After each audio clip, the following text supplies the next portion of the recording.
Laptop ukuran tipis, punya layar 2K, dan punya performance yang bisa dibilang masih cukup oke lah ya. Ini sebenarnya laptop keluaran tahun lalu ya, tapi walaupun keluaran tahun lalu sebenarnya dia masih cukup menarik, dan sebenarnya yang tidak menarik adalah harganya sudah naik dibandingkan tahun lalu ya. Udah pasti karena apa penyebabnya? Ya krisis RAM dan SSD yang tidak bisa dipungkiri kalau itu bisa membuat semua harga elektronik naik, termasuk nih satu ini si laptop VivoBook S14 M3407HA ya. Tapi tentunya walaupun begitu, ini selama pemakaian gue sekitar 2 minggu, gue cukup menyenangkan untuk pakai ini ya. Secara pemakaian kasual juga udah cukup oke buat nonton dan lain-lain. Dan kalaupun kita pakai mau buat gaming, masih cukup oke banget. Karena kenapa? Ya GPU-nya atau iGPU-nya itu mirip sama handheld lain yang keluarnya sekitar 2 tahun lalu ya. Kalian harusnya tahu apa setelah nanti gue sebutin GPU-nya. Mungkin kita nggak usah panjang lebar, langsung aja kita mulai review singkat aja tentang si VivoBook S14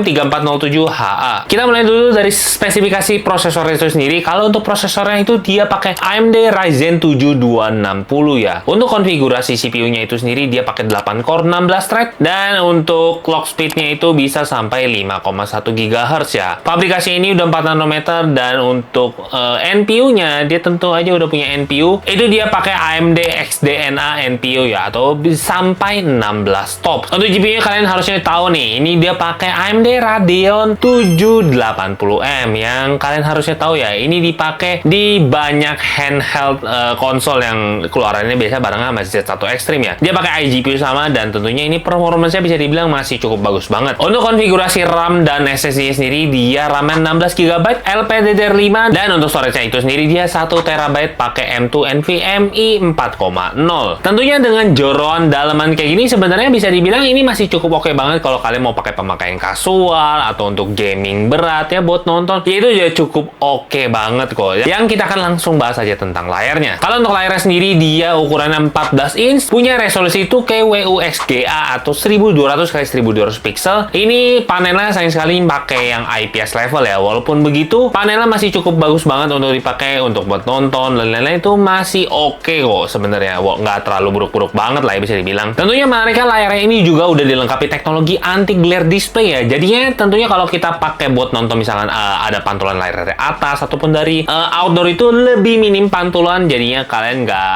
akan terdistrak lah ya bisa dibilang pas saat main game ataupun lagi nonton. Untuk speakernya sendiri dia udah ditemani sama namanya Dolby Atmos yang tentunya bisa menghasilkan suara cukup oke. Untuk speakernya sendiri dia di bagian bawah di kiri dan kanan ya. Untuk suaranya bisa dibilang ya cukup bagus lah ya untuk dipakai buat nonton, dan kalian bisa coba dengar sendiri untuk contoh suaranya.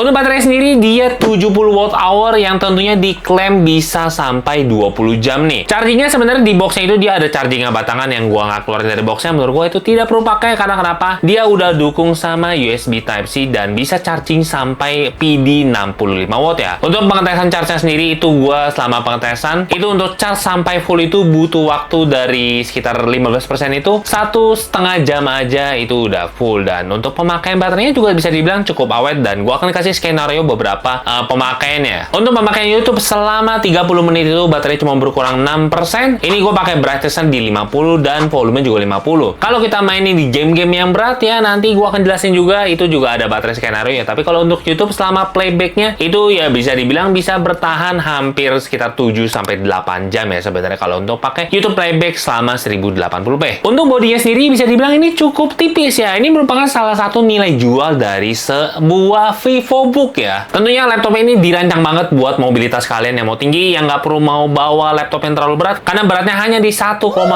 kg dan ketebalannya sendiri cuman di 1,59 cm nih. Untuk bagian belakangnya sendiri atau bagian layarnya itu dia pakai material chassis metal aluminium yang bermotif matte halus gitu ya, jadinya lebih anti sidik jari. Sedangkan untuk bodi bawahnya sendiri dia pakai bahan polikarbonat ya, yang bisa dibilang ini cukup kokoh lah ya untuk pemakaian sehari-hari sehari-hari. Dan kalau untuk masalah ketahanan nggak perlu khawatir, dia udah lulus uji militer MIL STD 810H yang tentu ini udah jadinya tahan getaran, suhu ekstrim sampai jatuh ringan. Lalu kalau untuk keyboardnya dia udah pakai teknologi namanya ErgoSense keyboard yang tentunya untuk secara pemakaian pengetikan gue sih sebenarnya udah oke banget ya. Udah empuk, minim suara, dan travel distance-nya ini sendiri dia 1,4 mm ya. Backlight-nya itu dia punya 3 tingkat kecerahan yang kalian bisa atur aja sesuai dengan yang kalian mau. Udah itu ya nggak lupa juga tombol keyboardnya ada tombol Copilot yang tentunya nggak semua orang pakai pastinya. Nah kalau untuk portnya nggak perlu khawatir, konektivitasnya bisa dibilang cukup lengkap. Untuk di bagian kirinya sendiri dia udah pakai USB 3,2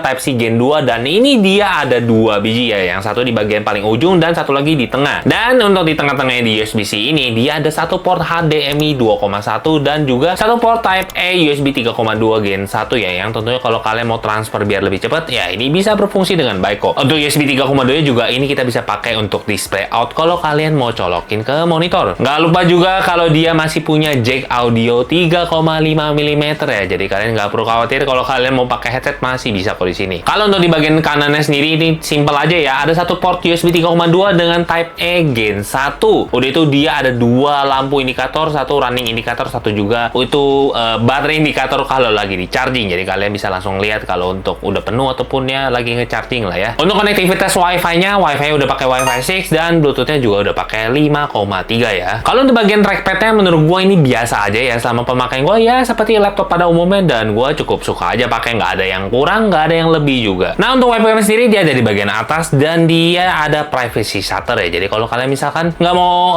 lebih merasa aman, kalian bisa langsung tutup. Dan untuk kualitas video kalian bisa langsung lihat nih. Oke, untuk kamera webcamnya sendiri ini dia punya resolusi di 1080p 30 fps ya untuk si VivoBook S14. Dan untuk kualitas mic-nya kalian bisa langsung dengar sendiri. Dan untuk kualitas gambarnya ini gue pakai cahaya lampu biasa aja ya, lampu ruangan, dan hasilnya bisa dibilang ya cukup standar aja ya. Namanya di webcam laptop biasanya sih nggak ada yang spesial sih. Kalau kalian mau pakai webcam bagus ya, saran gue tambahin aja sama webcam eksternal ya. Untuk bodinya sendiri kalau kita buka, kita bisa langsung buka aja pakai satu tangan, nggak perlu pakai 2 tangan, dan kita bisa buka layarnya sampai 180 derajat nih. Langsung aja kita bahas hal yang paling gue suka bahas, yaitu adalah performance gamingnya ya. Mungkin yang sangat disayangkan adalah kalau kita mau tes gaming ya layarnya cuma 60 Hz aja ya. Bisa dibilang ini cukup menyedihkan, yang ya kalau sayang sekali ini nggak bisa sampai 120 ataupun 90 Hz. Tapi nggak perlu khawatir, tentu selama pengalaman main sebenarnya masih cukup enak banget ya. Kita mulai dari game enteng dulu, Zero no Kiseki. Gue settingan 1080p, settingannya high. Main selama 30 menit itu berkurangnya 38% ya. Ini sekalian gue baterai tes juga. Untuk FPS-nya selama kita unlock itu kita bisa dapat hampir 144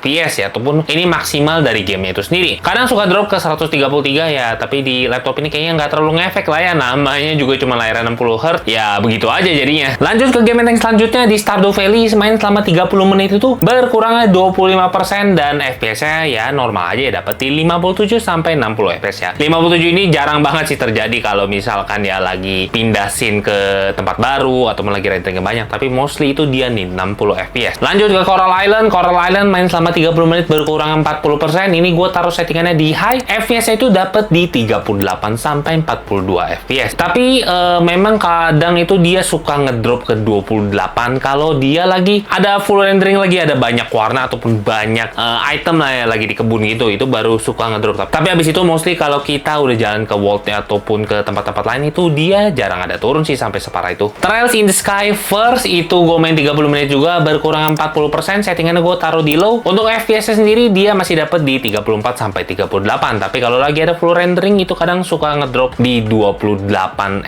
FPS ya. Tapi menurut gue ini masih cukup playable banget kok. Lanjut ke Cyberpunk. Untuk Cyberpunk sendiri gue taruh settingannya di 1080p aja. Main selama 30 menit ini gue taruh 2 settingan nih. Yang settingan pertama gue taruh di high, itu berkurangan 50%. FPS-nya itu dapat di 20 sampai 24 FPS. Menurut gue di settingan high ini agak berat ya. Kasian juga ya menurut gue. Kalian turunin aja ke medium itu di FSR Performance, itu bisa dapat di 30 sampai 40 FPS dan baterainya itu berkurang 35%. Dan game terakhir terakhir kita langsung aja main di Final Fantasy 7 Rebirth. Tenang aja, Final Fantasy 7 Rebirth untungnya masih kuat di sini ya. Gue main di settingan low dan AMD FSR upscaling-nya juga nyala. Itu selama 30 menit berkurang 40% dan FPS-nya itu dapet di 28 sampai 34 FPS ya. Menurut gue ini di tahap playable ya, karena dapet di 30 sampai 34 FPS itu menurut gue udah nyaman banget untuk dipakai main. Jadi ya itu kira-kira performance gaming yang gue udah tes di VivoBook S14 ini ya. Nah lanjut ke harganya itu sendiri. Kalau untuk harganya kalau gue cari di online itu dia bisa dapet di sekitar 16,5 juta ya. Yang uniknya adalah kalau gue cari di online itu nggak ada varian IPS lagi, yang ada malah varian OLED. Jadi ini 16,5 juta udah pakai layar OLED, menurut gue sih udah mantep banget ya. Untuk varian warnanya juga kalian bisa langsung pilih ya. Ada dua varian, yaitu adalah matte gray sama cool silver. Yang kalau ini sendiri gue pakai yang matte gray ya, yang warnanya lebih gelap dibandingkan warna silver. Untuk garansi juga nggak perlu khawatir, udah dapat garansi resmi Asus selama 3 tahun dan pastinya kalau Asus ya ada ADP ya. Jadi itu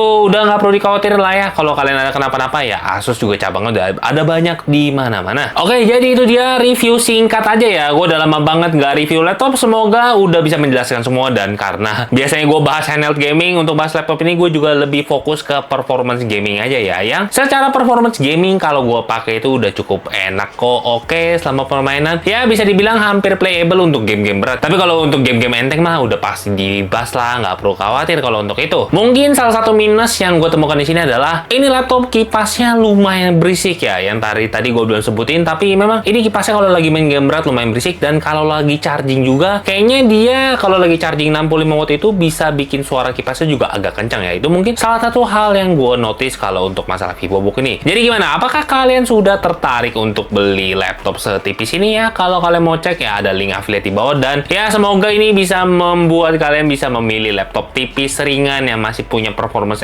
oke. Bahkan untuk gaming ya, ini VivoBook S14 ini merupakan salah satu opsi yang menarik, apalagi di harga 16,5 juta ya. Kalau yang tes ini bukan yang OLED, itu bisa dapat yang varian OLED yang tentunya di mata itu jauh lebih enak ya. Jadi ya kalian bisa langsung cek aja. Mungkin itu aja review singkat ya. Kalau ada hal yang gua kurang ataupun kalian bilang perlu improve, kalian boleh taruh di komentar, nanti gua akan improve di video-video selanjutnya. Gua Kelvin dari Teknogeek pamit dulu ya. Jangan lupa like dan juga subscribe buat ya lihat update lagi channel ini dari handheld ataupun laptop ya, kalau ada laptop lagi. Bye.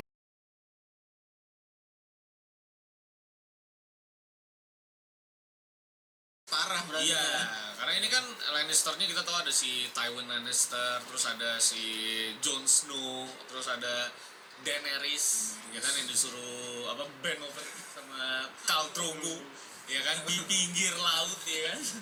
Tapi gua rasa si Charles ini kalau jadi Khal Drogo juga gitu dia. Ya cocok ini. Badan gue yang nggak cocok. Nggak cocok sama ukuran lu. Sama Agung. Daenerys-nya Agung. Gue menolak kan. Ini siapa?